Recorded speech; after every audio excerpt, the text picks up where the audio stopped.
Last night we had a wild finish in Toronto. 6 seconds to go, Toronto by 4. Merrill gets it off and puts it in from 3. Things got intense between the Lakers and the Rockets. Another tangle. Oh, James Williams is tossing. Aaron Holiday out. Adu Thero, it looks like, is out. And Wemby's back doing alien things. Unanimous Defensive Player of the Year. And folks, just watch the reaction time. It's ridiculous. So we gotta start in Toronto for the absolute frantic finish between the Raptors and the Cavs.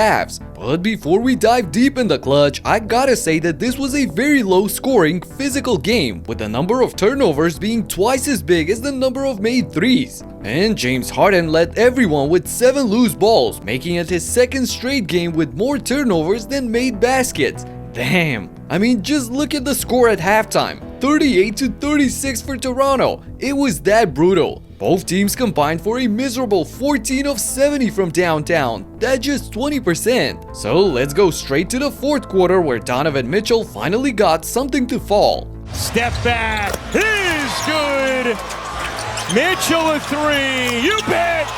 With back-to-back threes and a couple of free throws, Spida put Cleveland up by 8 points. But the home team had an answer.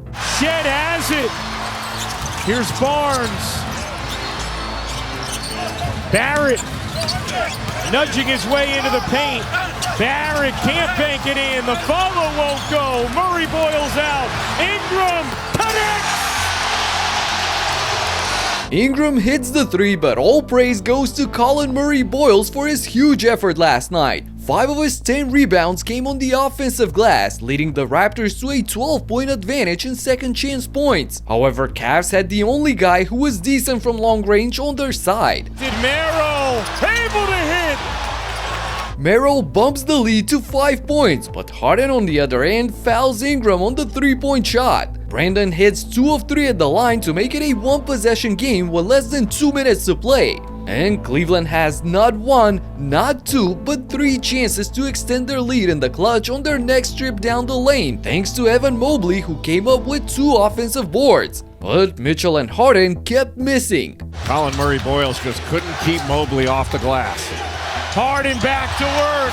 Mid-range, short, rebound Toronto. So when you miss a golden opportunity like that, the punishment is waiting around the corner. Barrett into the paint, banks it in. 1-point game. But the Cavs' troubles weren't done. Merrill defended pretty well, but just used his strength. Shed cut off Mitchell. And is it going to be an 8-second violation? It is! Raptors ball! Jamal Shed pokes the ball out of Donovan's hands, but the ref calls for an 8-second violation and it's going to be Raptors ball. Amazing! So on the next play, Scotty Barnes tried to bring the house down. Raptors down 1. Barnes with the runway! Gets fouled! Jeez, this would have been the dunk of the year candidate, but Scotty misses it by a hair. Regardless, he stays ice cool on the line to knock down both free throws to take over the lead. So down by 1 in front of the buzzing Raptors crowd, the Cavs desperately need a bucket. Mitchell with the ball. Mitchell into the lane, lefty lane, won't go. Rebound Ingram. Ingram loses it out of bounds, and in last touch, Cleveland. Toronto ball. The help referee says Toronto's ball and Cleveland cannot do anything about it because they're out of challenges. This leaves them no choice but to foul on purpose. And Scotty, who's a 77% free throw shooter for his career, keeps his end of the bargain by hitting both shots to make it a 3-point game. The Cavs' 2-minute drought must come to an end right now if they want to stay in this game. Way too early. You gotta wait till it's around 5 seconds. Mitchell trying to find an angle. Mitchell forces it up. Didn't need it. Trying to flag it down. Cannot. It's Toronto ball. Another great play by Murray Boyles not biting on Spida's pump fake as Cleveland comes up empty yet again. They foul RJ Barrett, who made it a 4-point game by splitting his free throws. However, Sam Merrill prolonged the drama. 6 seconds to go. Toronto by 4. Merrill gets it off and puts it in from 3. Unfortunately for Cavs fans, Sam stepped on the line and only cut the lead to 2. This gave Scotty the chance to seal the win on the other end. And he did just that, staying perfect in the clutch, tying the series at 2 apiece. The chances of moving on are even now, and I'm legitimately scared of another disappointing run by Cleveland. Moving on to Portland, where Victor Wembanyama got back from the concussion and was looking better than ever. Trying to body him. Wembanyama with the block. Klingon got it back. Shot clock at 2. It's blocked again. Wembanyama out of there with it. The Blazers at 25%. Wembanyama 4-3. It's good. His first triple of the game. He hit 5. Wembanyama trying to get free. Does. Takes it all the way and smashes it. Wemby explodes to the rim, punching his 9th point of the game early in the second quarter. But the Spurs were somehow trailing and their deficit just kept on growing because the winner plays either Denver or Minnesota. The Wolves up 3-1 in that series, but major injuries now.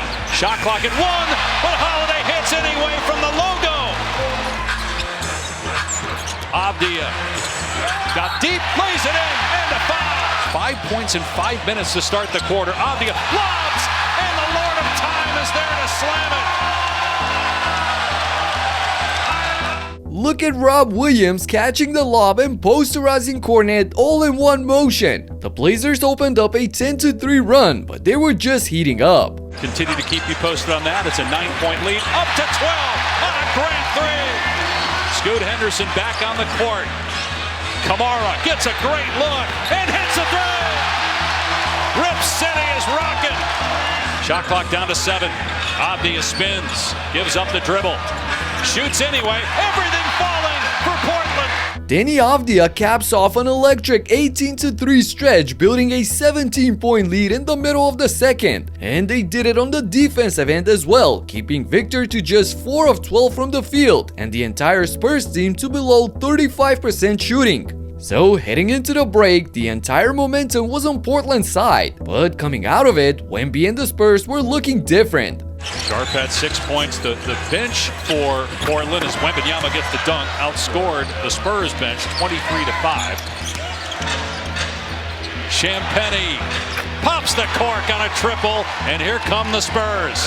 5-0 spurred by the Spurs to start this second half. Timer at 4. Fox gets free for a moment. That's all he needs. A 3 from Fox. Spida sounds the alarm in Portland after an 8-0 blitz at the start of the third to cut the lead to single digits in no time. And they weren't done yet. Vassell, 4-3, another one.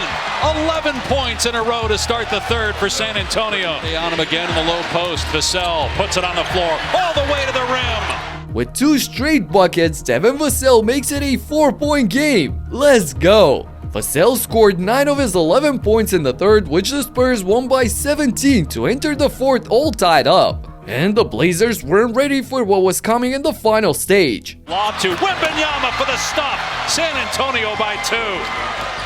Portland trying to even the series at 2 games apiece. Another easy stop. This one with Wemby's back to the rim as Castle gets another assist. Wembanyama with the stuff on the inbound pass. And it's the two-man show. Wembanyama put on a dunk show at the start of the fourth to put his team up by 4 points. He scored 12 of his 27 when it mattered the most. And De'Aaron Fox was just as effective. Spurs' largest lead of the game was 5, and that was early. They're up 3. Fox gets in deep and scores to push the lead to 5. Fox now puts it on the deck, stops, twirls, fires, scores again! De'Aaron Fox has taken over! Spurs looking to go up 3-1 in the series. 3-pointer Fox, he hit it!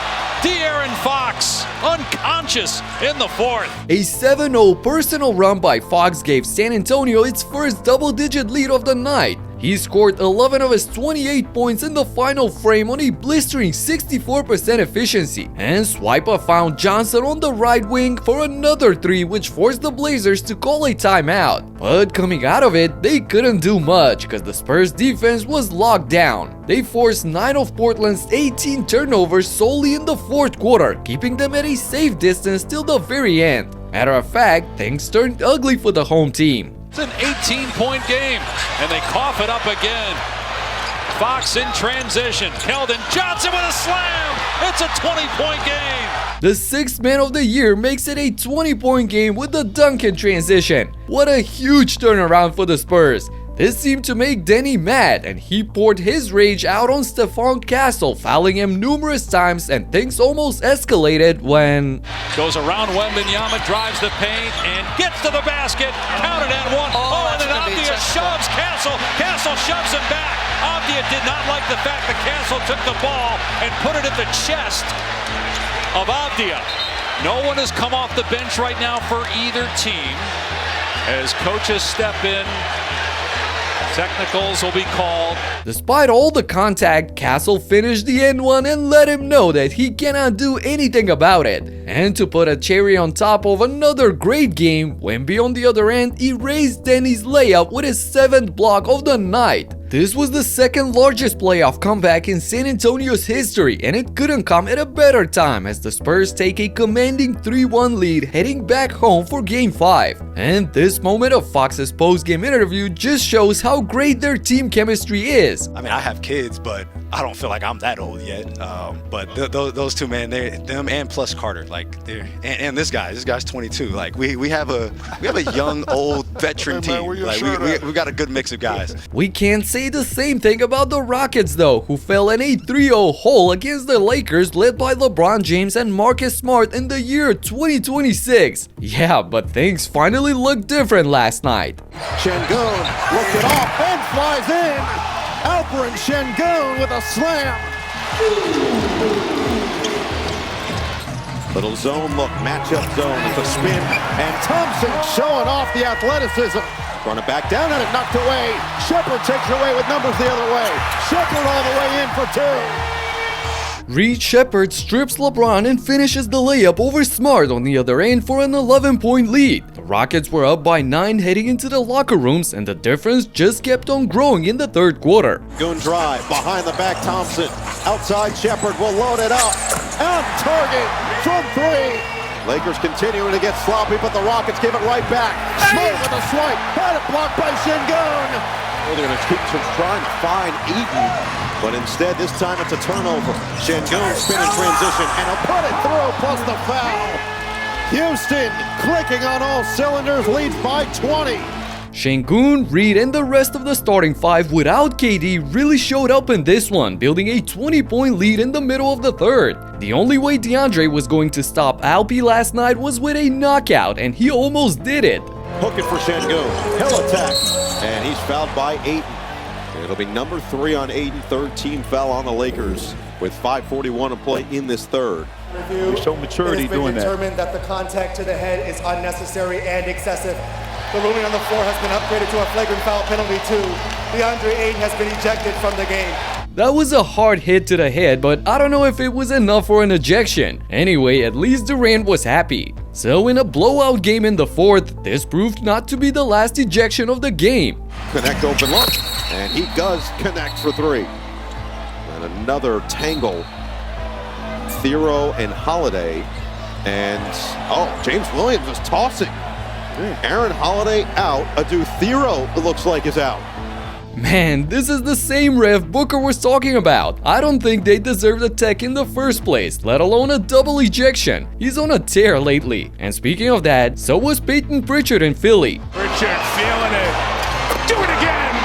Pritchard time, so good at the end of quarters. Is he going to do it again? Is he going to do it again? He did it again! Look at this. He knows exactly how much time is left. And then to add a degree of difficulty, one-legged. Got it back, 6 to shoot. Pritchard doing the dribble dance. Triple time! Pritch was sizzling hot last night, scoring 18 of his 32 points in the first half on 50% from deep. And the Celtics led by just as many heading into the break. But the second half totally belonged to Jason Tatum. 5 outs. Tatum, triple. Again!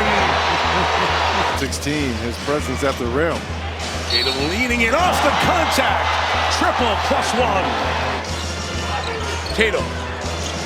Oh, man. This is just target practice now. This is just target practice. JT set the net on fire, hitting 5 of 6 from beyond the arc in the second half for 30 points and a wire-to-wire dominant win for Boston. The Sixers had Embiid back in the lineup after missing the first 3 games due to his appendectomy recovery, but to no avail. They didn't stand a chance in this one. And speaking of that, Nikola Jokic and the Nuggets don't stand a chance against Gobert and the Wolves' defense all series long. I've never seen him this frustrated and clueless at the same time. Click right here to check it out and talk to you in the next one. Peace out.